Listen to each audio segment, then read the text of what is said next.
100 में से 100 नंबर आपको एसएसटी में मिले हैं। इसमें आपने ऐसा क्या किया था, कैसे आपने इसकी तैयारी की थी? एक बार किताब पढ़ लीजिए और कहानी के इकोनॉमिक्स में बहुत सारा डाटा है, डेट है, इसके लिए स्पेशल क्या करते थे इसमें? लिख लीजिए और या आप जहाँ आप सोते हैं वहाँ। कि सर का आपको क्या ज़्यादा अच्छा लगता है एसएसटी में? तो रिवीजन आप जब करते थे तो क्या चीज़ से रिवीजन करते थे? जो आप नोट्स बनाए थे उसी से रिवीजन करते थे ना? हाँ, सबसे ज़्यादा जिसमें आपको जद्दोजहद करना पड़ा, मेहनत करना पड़ा? एसएसटी। एसएसटी के लिए आप कौन सा बुक पढ़े थे? तो नोट्स आप कैसे बनाते थे? सेम टू सेम वैसे ही बनाते थे या उसमें कुछ चेंज करते थे? आप जो लिखाते थे वो सेम टू सेम भी लिखते थे और थोड़ा 80 में से कितना ऑब्जेक्टिव आपको आता था? 78। जो बच्चे नए बच्चे हैं कैसे एसएसटी का तैयारी करें कि उनको भी 100 में 100 अंक आए, इसके लिए कुछ बता दीजिए। एक बहुत ही बड़ी बात जो मैं बताना चाहता हूँ, मैंने बहुत सारे टॉपर्स के इंटरव्यू लिए मुझे लगता है, और अभी तक मैंने किसी भी स्टूडेंट के एसएसटी में 100 आउट ऑफ 100 मार्क्स नहीं देखे थे, है ना। और ये पहली स्टूडेंट है और जिसके साथ मैं बैठा हूँ, मैं खुद गर्वान्वित महसूस कर रहा हूँ। तो इसमें क्या ऐसा था नाहिद, आप बताइए। 100 में से 100 नंबर आपको एसएसटी में मिले हैं, जी सर। इसमें आपने ऐसा क्या किया था, कैसे आपने इसकी तैयारी की थी? इसमें भी तो हम लोग मतलब एक बार बुक पढ़ने से तो किसी को उतना समझ में नहीं आता है, चाहे कोई भी स्टूडेंट हो, इसलिए उसको दोबारा सब पढ़ना चाहिए। जी। पहले तो हम चैप्टर ही पढ़ते हैं, आप तो क्लास करवाते ही हैं, पहले आपके क्लास करने से पहले भी हम चैप्टर एक बार पढ़ लेते हैं, उसके बाद क्लास करते हैं, उसके बाद आपका पीडीएफ जो रहता है वही पढ़ लेते हैं, फिर एक बार बुक पढ़ते हैं जिससे कि और समझ में आ जाए। अच्छा, यानी कि भाई क्लासेस तो आप करते ही हैं सर का, और उसके पहले आपको वो लाइन बाय लाइन पढ़ना बहुत ज़रूरी है। जी सर। है ना। अभी आप बता रहे थे थोड़ी देर पहले कि जैसे कि सर का आपको क्या ज़्यादा अच्छा लगता है एसएसटी में? जैसे मैंने सर पढ़ाते थे, आपको क्या उसमें क्या था, मतलब सबसे अच्छा कौन सा सब्जेक्ट लगता है सर का? सर का सभी सब्जेक्ट अच्छा लगता है। चाहे पॉलिटी, हिस्ट्री, सर कुछ भी? हाँ, सब सब्जेक्ट अच्छा पढ़ाते हैं सर। सर के लिए क्या कहेंगे?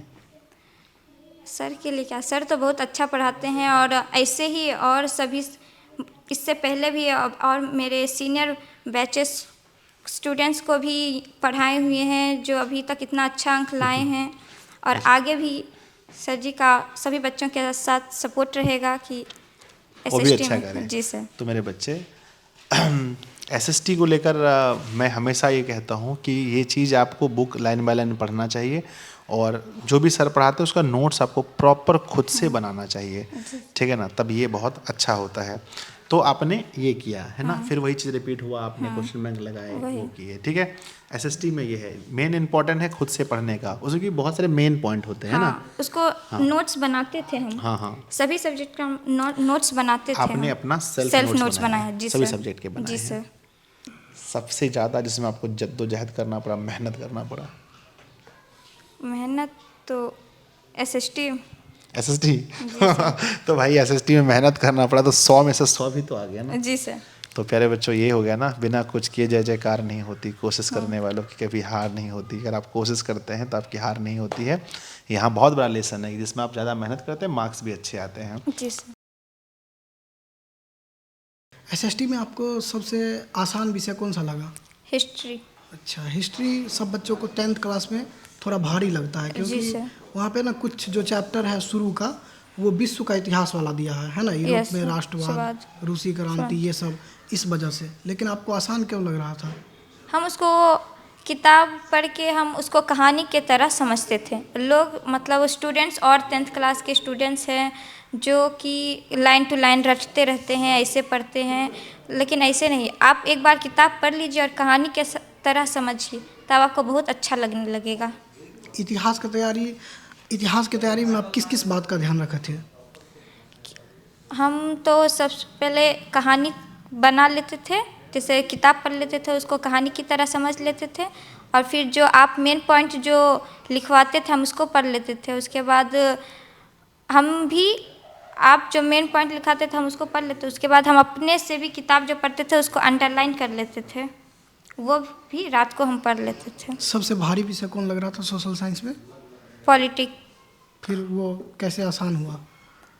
वो जब आप समझा रहे थे तब हमको वह सब्जेक्ट आसान लगने लगा। 9th में तो हमको थोड़ा भारी लग रहा था कि पॉलिटिक बहुत हार्ड होता है, हम क्योंकि उसमें जिस विषय पे आप ज़्यादा समय दीजिएगा वो आपको अच्छा लगने लगेगा, और जिस विषय पर आप कम समय दीजिएगा वो आपको हार्ड लगने लगेगा। जैसे हम शुरू में 9th में पॉलिटिक्स पे कम ध्यान दे रहे थे, तो इसलिए हमको हार्ड लग रहा था। आप सभी विषय पर इक्वल समय दीजिए, जिससे कि आपको कोई सब्जेक्ट हार्ड नहीं लगेगा। जो इम्पोर्टेंट फैक्ट हो गया, जैसे कि डेट हो गया इतिहास में, ज्योग्राफी में हम लोग देखते हैं कोई स्थान का नाम हो गया, पॉलिटिकल साइंस में बहुत सारा व्यक्ति का नाम है ना, इकोनॉमिक्स में भी बहुत सारा डाटा है, डेट है, तो इसको आप इसके लिए स्पेशल क्या करते थे इसको याद रखने के लिए? तो इकोनॉमिक्स में जो स्पेशल सब रहता है उसको आप एक पेज में लिख लीजिए, हर चैप्टर का? हर चैप्टर का एक पेज में, और फिर सभी सब्जेक्ट का एक पेज में अपना लिख लीजिए, और या आप जहाँ आप सोते हैं वहाँ आप चिपका लीजिए, या एक कॉपी में ही पेज फाड़ के रख लीजिए, और उसको रोज़ रात को देखते रहिए, एक बार पढ़ लिया कीजिए, जिससे कि आपको माइंड में रहेगा। SST के लिए आप कौन सा बुक पढ़े थे? वही जो बिहार बोर्ड का बुक, बिहार सरकार SCERT का, वही बुक को पढ़े थे? SCERT। हाँ। और अपना खुद का नोट्स भी बनाए थे? जी सर। नोट्स आप कैसे बनाते थे? जैसे हम आपको पढ़ा है क्लास में, तो नोट्स आप कैसे बनाते थे? सेम टू सेम वैसे ही बनाते थे या उसमें कुछ चेंज करते थे? आप जो लिखाते थे वो सेम टू सेम ही लिखते थे, और थोड़ा सा जहाँ पे लगता था वो हम कुछ और ऐड करना है उसको ऐड कर लेते थे? जी सर। अच्छा। अब जब आप एग्ज़ाम हॉल में जब गए, तो एग्ज़ाम हॉल में SST की कॉपी को कैसे लिखे थे? पहले तो जब क्वेश्चन पेपर मिला तब हम उसमें ऑब्जेक्टिव जो पहले आसान था हम उसको टिक कर लिए।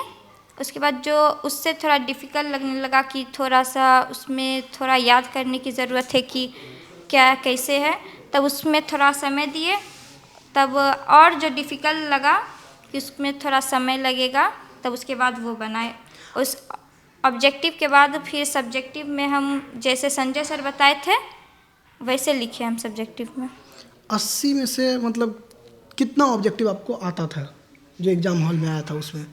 78 आपको अच्छे से ऑब्जेक्टिव आता था, है ना?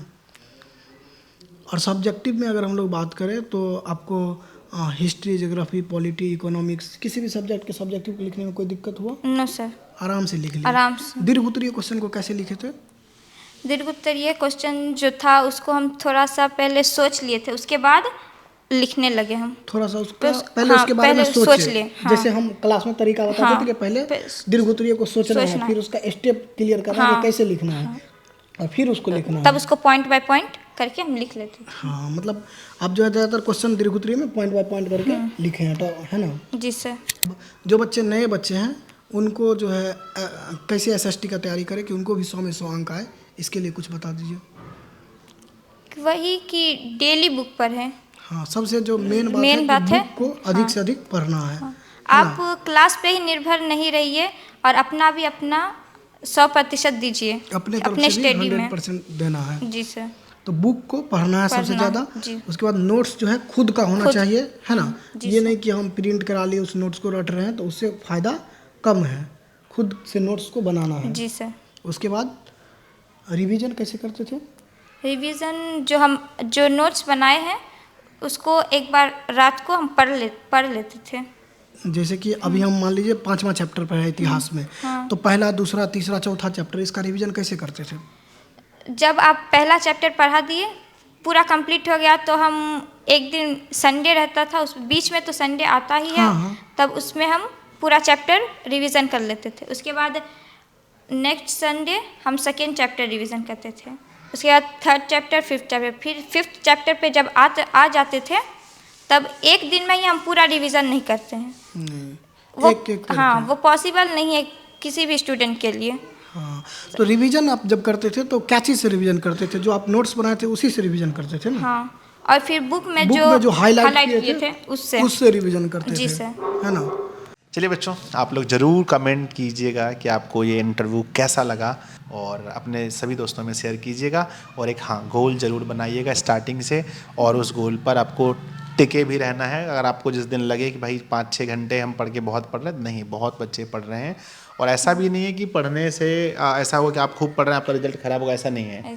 जो पढ़ने वाले बच्चे 2-4-5 नंबर कम, नंबर भी अच्छे आते हैं। जी सर। ठीक है, तो मिलते हैं फिर अगले किसी इंटरव्यू में। तब तक के लिए आप पढ़ते रहिए, हंसते रहिए, मुस्कुराते रहिए।